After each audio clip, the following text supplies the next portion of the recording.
ओम नमः शिवाय। ओम नमः शिवाय। हमारे प्राचीन स्रोतों पर आधारित इस विस्तृत और पावन व्याख्या में आपका बहुत बहुत स्वागत है। आज हम बिना किसी देरी के सीधे एक ऐसी अलौकिक यात्रा पर चलेंगे जो आपके भीतर तक उतर जाएगी। कल्पना कीजिए, आप नंगे पैर एक ऐसी पवित्र भूमि पर चल रहे हैं जहां की हवाओं में साक्षात शिव का वास है। एक भक्त के रूप में जब आप पहली बार इस परिसर में कदम रखते हैं ना, तो ऐसा लगता है जैसे आपकी आत्मा किसी दूसरे ही लोक में आ गई हो। तो चलिए आज सीधी भारत के चौथे ज्योतिर्लिंग के दर्शन करते हैं और इसके गूढ़ रहस्यों को समझते हैं। अच्छा, जरा सोचिए, क्या आपने कभी इस बात पर विचार किया है कि एक विशाल परमत के आहत स्वाभिमान और उसके अहंकार ने इस चौथे ज्योतिर्लिंग के प्रकट होने का मार्ग कैसे बना दिया? जब हम इस पवित्र भूमि पर खड़े होते हैं तो वह सदियों पुरानी ऊर्जा आज भी स्पंदित होती हुई महसूस होती है। आइए गहराई से इस कथा को समझते हैं। ये बात अत्यंत प्राचीन काल की है। विंध्याचल पर्वत देवता अपने पूर्ण वैभव और शक्ति के चरम पर थे। एक दिन देवर्षि महामुनि नारद वहां पधारे। विंध्य ने पूरे सत्कार के साथ उनका स्वागत किया और बड़े ही अभिमान के साथ कहा कि उनके पास सब कुछ है, उन्हें किसी भी चीज की कोई कमी नहीं है। तब देवर्षि नारद ने बड़ी शांति से उत्तर दिया, हे विंध्य, तुम्हारे पास सब है, परंतु पवित्र मेरु पर्वत के शिखर स्वर्ग को छूते हैं और उसे देवताओं में गिना जाता है। तुम्हारे पास वो सर्वोच्च स्थान और महिमा नहीं है। आपको पता है, देवर्षि नारद के इन शब्दों ने विंध्य के अहंकार पर बहुत गहरी चोट की। उसे अचानक अपनी अपूर्णता का आभास होने लगा। अपने इस तिरस्कार से विंध्य इतने दुखी हुए कि उन्होंने सर्वोच्च शक्ति और ऊंचाई प्राप्त करने का दृढ़ संकल्प ले लिया और इसी खोज में अपनी घोर तपस्या के लिए वे पवित्र नदी के मध्य स्थित एक अत्यंत शांत और निर्मल टापू मानधाता द्वीप पर आ गए। उस पावन मानधाता द्वीप की मिट्टी से विंध्य ने पूर्ण श्रद्धा के साथ एक पार्थिव शिवलिंग का निर्माण किया। शास्त्रों में स्पष्ट है कि ऐसे पवित्र निर्माण से पहले मन और शरीर की शुद्धि अत्यंत आवश्यक है। ये कोई साधारण मिट्टी का ढेर नहीं था, बल्कि महादेव को पुकारने का एक अत्यंत पवित्र माध्यम था। यहीं से उनकी महातपस्या का आरंभ हुआ। पूरे 6 महीने तक विंध्य ने बिना रुके, बिना थके महादेव की अत्यंत कठोर तपस्या की। उनका अनुशासन इतना कड़ा और ध्यान इतना एकाग्र था कि पूरी प्रकृति उस ऊर्जा से गूंज उठी। उन्होंने स्वयं को शिव की आराधना में पूरी तरह से लीन कर लिया और अंततः ब्रह्मांड के स्वामी शिव को प्रसन्न होना ही पड़ा। महादेव एक ऐसे अलौकिक रूप में प्रकट हुए जिसे बड़े बड़े योगी भी नहीं देख पाते। शिव ने कहा कि वे तपस्या से अत्यंत प्रसन्न हैं और उन्होंने विंध्य को वह वरदान दे दिया जिससे वो अपने हर कार्य और लक्ष्य में सफल हो सके। लेकिन कहानी यहां खत्म नहीं होती। देवता और ऋषि बहुत चिंतित हो गए। उन्हें लगा कि विंध्य की बुद्धि पूर्ण रूप से शुद्ध नहीं है और वो इस अपार शक्ति का दुरुपयोग कर सकता है। इसलिए सभी देवता वहां पहुंचे और महादेव से प्रार्थना की कि वे विंध्य की शक्तियों को नियंत्रण में रखने के लिए इस द्वीप पर सदा के लिए विराजमान हो जाएं। देवताओं के इस आग्रह पर भगवान शिव ने जो किया वो अद्भुत है। उन्होंने स्वयं को 2 भागों में विभक्त कर लिया।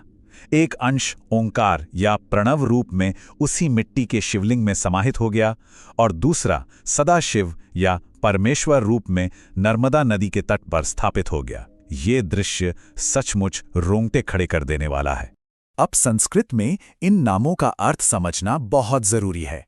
ओम कोई साधारण शब्द नहीं है, ये ब्रह्मांड की मूल ध्वनि है। ओंकारेश्वर का अर्थ है इसी पवित्र ध्वनि के ईश्वर, और ममलेश्वर या अमरेश्वर का अर्थ है देवताओं यानी अमरों के ईश्वर। रूप 2 हैं, पर यह एक ही महान ज्योतिर्लिंग के दर्शन है। भौगोलिक दृष्टि से यह स्थल अपने आप में एक चमत्कार है। मध्य प्रदेश के खंडवा जिले में स्थित यह पवित्र द्वीप साक्षात ओम के आकार का है। यदि आप यहां जाने का विचार कर रहे हैं तो सबसे आसान मार्ग इंदौर से होकर जाता है, जहां से आप सड़क मार्ग से बड़ी सुगमता से यहां पहुंच सकते हैं। इस द्वीप का आकार देवनागरी लिपि के ओम यानी प्रणव जैसा है, जो हिंदू धर्म की सबसे ब्रह्मांडीय ध्वनि है। जब आप इस द्वीप पर कदम रखते हैं तो सच मानिए, ऐसा प्रतीत होता है मानो आप साक्षात एक भौतिक मंत्र के ऊपर चल रहे हों। ये अनुभव शब्दों में बयान नहीं किया जा सकता। इस पूरे द्वीप को पवित्र नर्मदा नदी अपने आलिंगन में घेरे हुए है। नदी की कलकल करती धारा आपके भीतर की हर उथल-पुथल को शांत कर देती है। वैसे यहाँ आने का सबसे उत्तम समय सर्दियाँ या मॉनसून के ठीक बाद का होता है, जब प्रकृति अपने सबसे शांत और सुंदर रूप में निखर उठती है। अब यहाँ जो सबसे दिलचस्प बात है वो ये है कि इस भूमि पर केवल पौराणिक कथाएं ही नहीं हैं, बल्कि यह स्थल समय की मार और इतिहास के कई प्रहार सहकर भी खड़ा है। अनेक आक्रमणों के बाद भी ये ज्योतिर्लिंग अपने पूर्ण वैभव के साथ अडिग है। ये सदियों की अटूट भक्ति का साक्षात प्रमाण है। हमारे स्रोतों के अनुसार इस स्थल की उत्पत्ति से जुड़ी 3 प्रमुख कथाएं हैं। पहला हमने जाना विंध्य पर्वत का तप, दूसरा है महान राजा मानधाता की शिव भक्ति और तीसरा है देवताओं और दानवों के बीच हुआ महायुद्ध। ये तीनों कथाएं इस ज्योतिर्लिंग को अत्यंत शक्तिशाली बनाती हैं। इक्ष्वाकु वंश के एक बहुत ही प्रतापी राजा हुए मानधाता। उन्होंने इसी स्थान पर भगवान शिव की घोर उपासना की थी, जिससे प्रसन्न होकर महादेव ने उन्हें दर्शन दिए। उन्हीं राजा मानधाता के सम्मान में इस पवित्र द्वीप का एक नाम मानधाता भी पड़ गया। एक अन्य अत्यंत महत्वपूर्ण कथा भी है। प्राचीन काल में देवताओं और दानवों के बीच एक भयंकर महायुद्ध हुआ था, जिसमें दानवों की विजय हुई। तब पराजित और हताश होकर देवताओं ने अपने उद्धार के लिए इसी स्थान पर महादेव की शरण ली थी। भक्तों की करुण पुकार सुनकर भगवान शिव ओंकारेश्वर के अलौकिक रूप में प्रकट हुए। उन्होंने दानवों का संहार कर धर्म की पुनः स्थापना की। आज भी यहाँ के मंदिरों की अनूठी नागर शैली और अत्यंत जटिल नक्काशी वाले स्तंभ इन महान कथाओं की गवाही देते हुए दिखाई पड़ते हैं। जब हम मुख्य मंदिर के गर्भगृह की ओर बढ़ते हैं तो एक असीम आत्मिक शांति छा जाती है। ध्यान रहे, इस यात्रा पर पारंपरिक भारतीय परिधानी पहनकर आएं। अपने साथ पूजा के लिए शुद्ध जल, बिल्वपत्र और पुष्प अवश्य रखें। यहाँ पुजारियों द्वारा प्रतिदिन अत्यंत भावपूर्ण अनुष्ठान और रुद्राभिषेक किए जाते हैं, जो मन मोह लेते हैं। गर्भगृह में प्रवेश करते ही उस प्राचीन पार्थिव ज्योतिर्लिंग के सामने खड़े होने पर जो आध्यात्मिक परिवर्तन महसूस होता है वह अद्भुत है। जब आपकी दृष्टि महादेव पर पड़ती है और पुजारियों के पवित्र मंत्र आपके कानों में गूंजते हैं, तो आप स्वयं को पूरी तरह से ईश्वर के चरणों में समर्पित कर देते हैं। इस दर्शन का सबसे बड़ा महत्व क्या है, जानते हैं?